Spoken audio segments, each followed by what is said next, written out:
ഖദർ ഇന്ന ദിവസമാണെന്ന് എനിക്ക് ബോധ്യപ്പെട്ടാൽ ഞാൻ എന്താണ് ചെയ്യേണ്ടത് എന്നൊരു ഭാര്യ ഭർത്താവിനോട് ചോദിച്ചു. ഭാര്യ സാധാരണ ഭാര്യയല്ല, ആയിഷ ബീവിയാണ്. സിദ്ദീഖിന്റെ ഓമന മകളായ സയ്യിദത്തുന ആയിഷത്തു സിദ്ദീഖ റളിയല്ലാഹു തആല അൻഹ. ഭർത്താവ് അല്ലാഹുവിന്റെ റസൂലാണ്.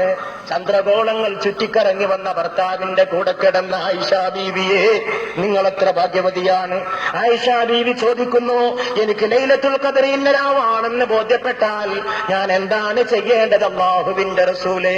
എന്റെ ഭർത്താവേ എന്നല്ല, എന്റെ കൂടെ കിടക്കുന്ന പുതുമാരനെ എന്നല്ല, എന്റെ തവകാന്തനെ എന്നല്ല, എന്റെ ജീവന്റെ സ്വപ്നമേ എന്നല്ല, എന്റെ സാക്ഷാത്കാരമേ എന്നല്ല, എന്റെ കൂടെ നിദ്ര കൊള്ളുന്ന ഭർത്താവേ എന്നല്ല, അല്ലാഹുവിന്റെ റസൂലേ ഞാൻ എന്ത് ചെയ്യണം? എനിക്കത് ബോധ്യപ്പെട്ടാൽ ഉടൻ തന്നെ പത്നിയെ വിളിച്ചുകൊണ്ട് മുത്തുമണി പറയുന്നു, എന്റെ പ്രിയപ്പെട്ട ആയിഷ, നീ അങ്ങ് ചൊല്ലണം, അല്ലാഹുമ്മ ഇന്നക അഫുവ്വുൻ തുഹിബ്ബുൽ അഫ്വ ഫഅഫു അന്നീ.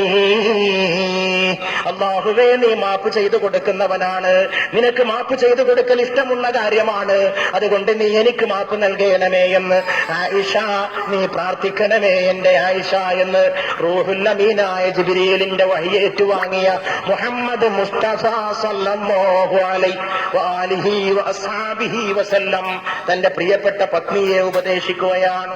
ലൈലത്തുൽ ഖദർ ഭാര്യയ്ക്ക് പോലും പറഞ്ഞു കൊടുത്തില്ല, സ്വകാര്യമായിട്ടെങ്കിലും അത് ഇന്ന രാത്രിയാവും. ഒരു ദിവസം അല്ലാഹുവിന്റെ റസൂല് പറഞ്ഞു, എനിക്കത് ഇന്ന രാത്രിയാന്ന് മനസ്സിലായി, ഇന്ന രാത്രിയാണ് ലൈലത്തുൽ ഖദർ എന്ന് എനിക്ക് അല്ലാഹു അറിയിച്ചു തന്നു. ഞാനത് നിങ്ങൾക്ക് പറഞ്ഞു തരാൻ വേണ്ടി വരികയായിരുന്നു. പെട്ടെന്ന് രണ്ടാൾ തമ്മിൽ ശണ്ട കൂടുന്നത് ഞാൻ കണ്ടു. ശണ്ട കൂടുന്നത് കണ്ടപാടെ എന്റെ മനസ്സിൽ നിന്ന് അത് ഇന്ന രാത്രിയാണെന്ന വിജ്ഞാനം അല്ലാഹു ആകാശത്തിലേക്ക് ഉയർത്തിക്കളഞ്ഞു. മറന്നുപോയി. ഇന്ന രാത്രിയാണെന്ന് ആദ്യം അറിയിച്ചു തന്നു. രണ്ടാളും ഒരു തിരക്കുകൊണ്ടപ്പോ ആ വിജ്ഞാനം അല്ലാഹുവിനെ കൊണ്ടുപോയി. അതൊരു പക്ഷേ നിങ്ങൾക്ക് ഖൈറിനായിരിക്കുമെന്ന് മുഹമ്മദുർ റസൂലുള്ളാഹ് സ്വല്ലല്ലാഹു അലൈഹി വആലിഹി വഅസ്ഹാബിഹി വസല്ലം. ഖദറിനെ പറ്റി ഒരുപാട് ഹദീസുകളുണ്ട്. ഞാൻ പറഞ്ഞാല് ഒരു പക്ഷേ ഏതെങ്കിലുമൊക്കെ വിട്ടുപോകുമെന്ന് വിചാരിച്ചിട്ട് ഏതാനും ഹദീസുകൾ മാത്രം ഇവിടെ വായിച്ചു കേൾപ്പിക്കുന്നു. തബ്റാനി ഉദ്ധരിക്കുന്നു, ലൈലത്തുൽ ഖദർ പ്രശാന്തമായ രാത്രിയിലാണ്. അല്ലാഹുവിന്റെ റസൂൽ പറയാം, രാത്രിക്കൊരു ശാന്തി ഉണ്ടാവും. ഉഷ്ണമോ ശൈത്യമോ കാറ്റോ മഴയോ ഇല്ലാത്ത രാത്രി. ചിന്തിക്കണം, ഞാൻ വ്യാഖ്യാനിക്കുന്നില്ല, നിങ്ങളൊക്കെ ബുദ്ധിയുള്ളവരാണ്. അന്ന് നക്ഷത്രങ്ങൾ എറിയപ്പെടുകയില്ല. ഉദയസൂര്യൻ രശ്മികളില്ലാതെ ഉദയം ചെയ്യുന്നത് ലൈലത്തുൽ ഖദറിന്റെ ലക്ഷണങ്ങളിൽ പെടുന്നതാണ്.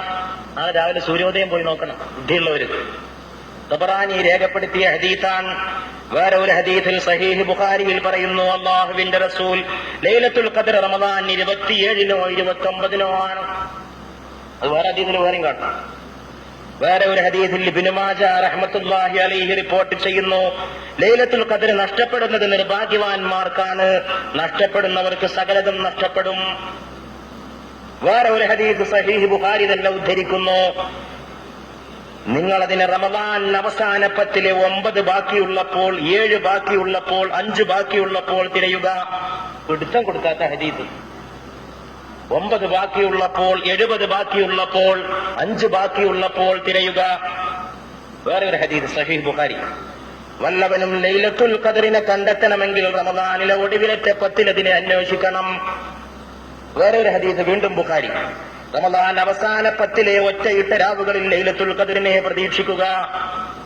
വേറെ ഹദീസ് അഹ്മദ് ഉദ്ധരിക്കുന്നു, റഹ്മത്തുള്ളാഹി അലൈഹി, ലൈലത്തുൽ ഖദറിനെ നിങ്ങൾ റമദാനിലെ ഒടുവിലെ 10-ൽ, അതായത് 25-നും 27-ലും 29-ലും അന്വേഷിക്കുക. വീണ്ടും അഹ്മദ് റഹ്മത്തുള്ളാഹി ഉദ്ധരിക്കുന്നു, അല്ലാഹുവിന്റെ റസൂൽ പറഞ്ഞതായിട്ട്, ലൈലത്തുൽ ഖദർ റമദാനിലെ 27-ാം രാവിലാണ്. പക്ഷെ അത് കേട്ട് 27 വിശ്വസിക്കാനും ഉറപ്പിച്ച് പറ്റില്ല. അവിടെ വേറെ 21 എന്ന് പറഞ്ഞാൽ അല്ലാഹുവിന്റെ റസൂൽ തന്നെയാണ്. അത് ഈ റസൂൽ തന്നെയാണ് 29-ഉം 23-ഉം ഒക്കെ പറഞ്ഞത്. അതുകൊണ്ടാണ് ഈ ഇമാം ഷാഫിഈ റഹ്മത്തുള്ളാഹി അലൈഹി 21-ാം രാവിനെയും 23-ാം രാവിനെയും പിടിച്ചത്. തിരുമേനിയുടെ സഹീഹ് ബുഖാരി ഉദ്ധരിക്കുന്നു, തിരുമേനിയുടെ അനുചരന്മാരിൽ കുറെ പേർ ലൈലത്തുൽ ഖദറിനെ റമദാനിലെ ഒടുവിലത്തെ ആഴ്ചയിൽ വരുന്നതായി സ്വപ്നം കണ്ടു. നബി സല്ലല്ലാഹു അലൈഹി വസല്ലം പറഞ്ഞു, നിങ്ങളുടെ എല്ലാം സ്വപ്നങ്ങൾ അവസാനത്തെ 7 ദിവസങ്ങളിൽ ഒത്തുവരുന്നതായിട്ടാണ് കാണുന്നത്. അതുകൊണ്ട് ആരെങ്കിലും ലൈലത്തുൽ ഖദറിനെ അന്വേഷിക്കുന്നുണ്ടെങ്കിൽ ഒടുവിലത്തെ ആഴ്ചയിൽ അവൻ അതിനെ കാത്തിരിക്കട്ടെ. സഹീഹ് ബുഖാരി. വേറെ ഒന്ന് വീണ്ടും തബറാനി ഉദ്ധരിക്കുന്നു, ലൈലത്തുൽ ഖദർ നിങ്ങൾ തേടിപ്പിടിക്കുക. റമദാനിലെ 21, 23, 25, 27, 29 എന്നീ ദിനങ്ങളിലെ ഒരു രാത്രിയിലാണിത്. അള്ളാഹുവിൽ വിശ്വസിച്ചും അവനിൽ നിന്നുള്ള പ്രതിഫലം ആശിച്ചും ആര് ആ രാത്രി നമസ്കരിച്ചുവോ അവന്റെ മുഴുവൻ പാപങ്ങളും മുൻ പാപങ്ങളും പൊറുക്കപ്പെടും. തബറാനി. വീണ്ടും സഹീഹ് ബുഖാരിയിൽ അല്ലാഹുവിന്റെ റസൂൽ പറയുന്നതായിട്ട് ഇമാം ബുഖാരി റഹിമഹുല്ലാഹ് ഉദ്ധരിക്കുന്നു, ഞങ്ങൾക്ക് ലൈലത്തുൽ ഖദറിനെ വിശദീകരിച്ചു തരാൻ നബി സല്ലല്ലാഹു അലൈഹി വസല്ലം പുറപ്പെട്ടു. വഴിയിൽ വെച്ച് മുസ്ലിങ്ങളിൽപ്പെട്ട 2 പേർ